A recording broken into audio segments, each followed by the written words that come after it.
In the darkness of rural Thailand, when the moon rises and the village falls silent, something moves through the night sky, not a bird, not a bat. Something far more terrible.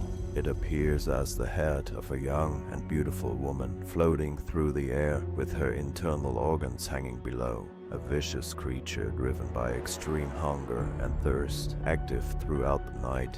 This is the Krasue, and her story is one of the most terrifying in all of Southeast Asian folklore. Tonight, we tell the traditional tale of how the Krasue came to be and why villagers still lock their doors and build spiky fences when darkness falls.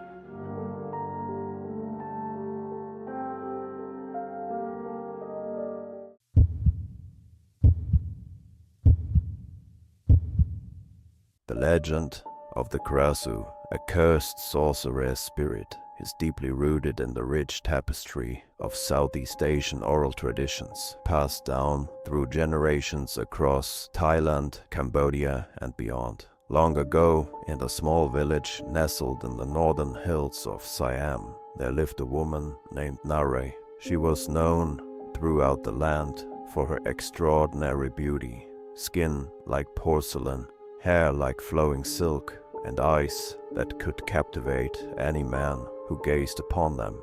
But Nare harbored a secret. She was a practitioner of the dark arts, a sorceress who sought power beyond the natural world. She studied forbidden texts, learned ancient incantations, and dabbled in black magic that the monks warned against. In Thai folklore, the Krasue is a curse resulting from a witch's failed attempt at black magic, leaving her craving blood and raw meat. Nare's obsession grew darker with each passing moon. She wanted immortality. She wanted beauty that would never fade. She wanted power over life and death itself. And so one fateful night, she attempted a forbidden ritual, a spell that would grant her eternal youth and supernatural abilities. But something went terribly, horribly wrong. The spell backfired. Dark energy consumed her body, tearing it apart from within. Her spirit, corrupted by the black magic, could not die. Instead, it transformed into something unnatural, something cursed. When the sun rose the next morning,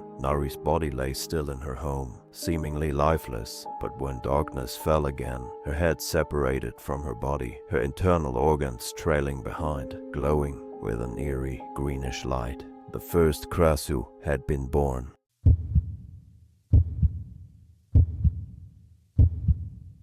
The Krasue is a nocturnal female spirit who wanders aimlessly in search of victims to feed on, mostly found in Thai, Laos, and Cambodian mythology and folklore. The curse of the Krasue is a terrible one. By day, she appears as a normal woman, her head reattached to her body, living among villagers undetected. She may be your neighbor, your friend, even your wife or daughter. No one can tell just by looking at her. But when night falls, the transformation begins. As the village sleeps, the Krasue's head detaches from her body, her esophagus, stomach, intestines, and other internal organs hanging below like grotesque decorations. A faint, ghostly light emanates from within her organs. Some say it glows green, others claim it pulses with a sickly yellow light. She floats through the air, propelled by a supernatural force, hunting for what she craves most, blood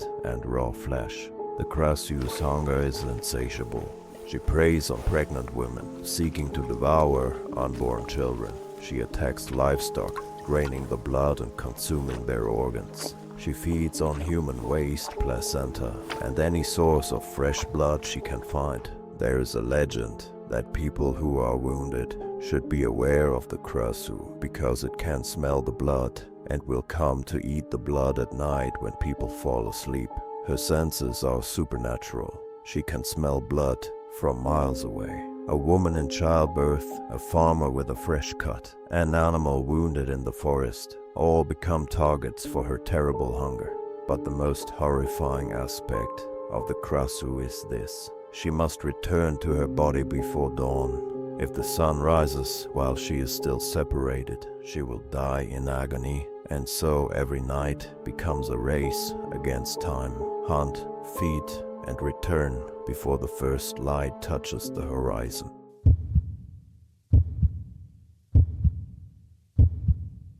When Narai became the first Krasue, the village quickly learned to fear the night. Chickens were found dead and drained of blood, their bodies mysteriously torn open. Water buffalo collapsed in their pens, organs mysteriously missing. Pregnant women woke screaming, claiming they felt something cold touching their bellies in the darkness. The village elder recognized the signs. This was no ordinary predator. This was a Krasue. A meeting was called. The elders spoke of the old ways, the protections that had been used by their ancestors when such evil walked the earth. House owners usually built spiky fences to prevent the Krasue from coming inside the house. The villagers immediately began constructing defenses. They built tall fences topped with sharp bamboo spikes around their homes. The theory was simple but gruesome. The Krasue's trailing organs would become entangled or pierced by the spikes, preventing her from entering. They placed thorny branches under their houses. They scattered sharp thorns in their yards, anything to snag those hanging entrails and stop the floating head from approaching. Inside their homes, they took additional precautions. They closed all windows and doors at sundown. They placed mirrors facing outward. It was said that the Krasue would be repelled by her own monstrous reflection. They hung garlic and strong-smelling herbs, believing the pungent odors would mask the scent of blood. But still, the attacks continued.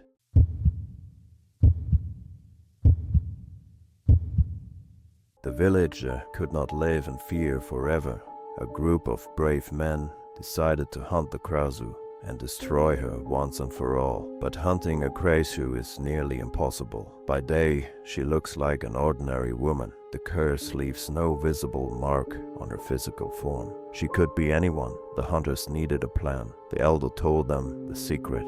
Find her body. During the night, when her head is separated and hunting, her body lies motionless, seemingly dead. If you find the body and destroy it, burn it, bury it, or move it far away, the head will have nowhere to return to. She will die when the sun rises. The hunters spread out through the village, searching every home under the pretense of safety inspections. They looked for signs. A woman who seemed unusually tired during the day. Someone who avoided garlic or strong odors. A person who always wore scarves to hide potential marks on her neck. On the third night of searching, they found her. In a small house at the edge of the village, they discovered Nari's body lying motionless on her sleeping mat. Her skin was pale and cold. Her chest did not rise and fall with breath, but most telling, there were marks on her neck as if her head had been violently separated. They immediately prepared a funeral pyre. They would burn the body and end the curse tonight, but they made a critical mistake. They did not act quickly enough. Just as they lit the flames, a glowing light appeared in the night sky, rushing toward them at impossible speed. The Krasue had sensed the danger to her body and was returning early. The hunters watched in horror as the floating head descended, her organs trailing behind her like a grotesque tail, her beautiful face twisted into a mask of rage and hunger. Her eyes glowed with the supernatural fury. Her mouth opened impossibly wide, revealing sharp teeth stained with the blood. She attacked without mercy.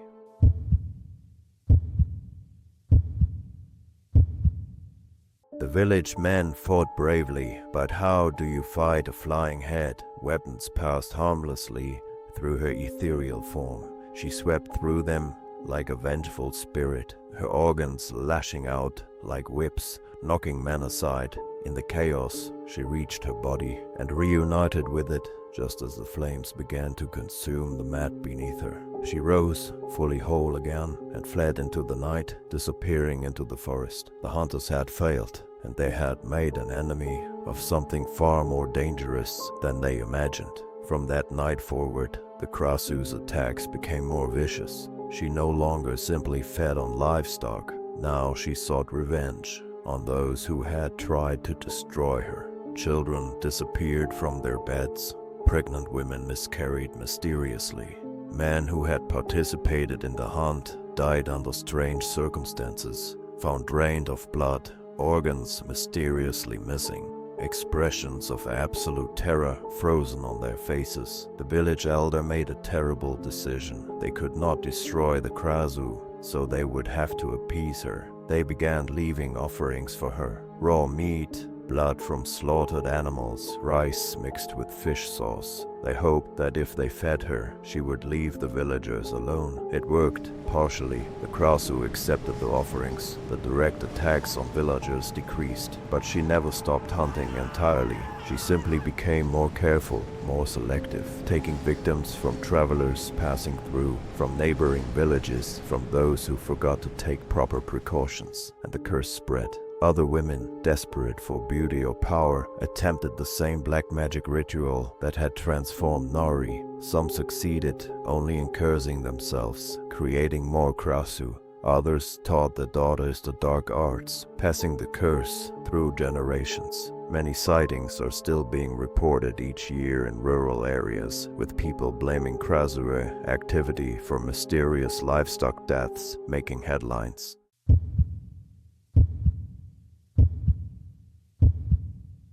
Even today, in rural villages throughout Thailand, Cambodia, and Laos, people take precautions against the Krasue. Fences topped with sharp points surround homes. Pregnant women avoid going out at night. Farmers who work late in the fields carry blessed amulets for protection.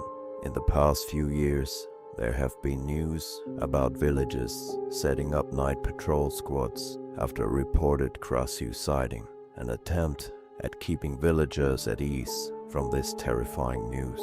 And sometimes, on moonless nights, villagers claim to see them, faint glowing lights floating through the darkness, moving with purpose, searching for prey. Is it the Krasue, or simply fireflies, lanterns, or imagination fed by centuries of fear? The villagers know the truth. When you see a strange light floating in the darkness, when you smell the scent of decay on the night wind, when you hear a wet, slithering sound outside your window after midnight, lock your doors, close your windows, pray to the Buddha for protection, because the Krasue is still hunting, and she is always hungry.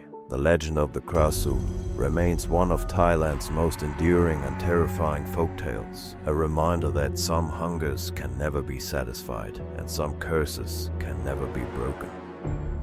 Subscribe if you dare.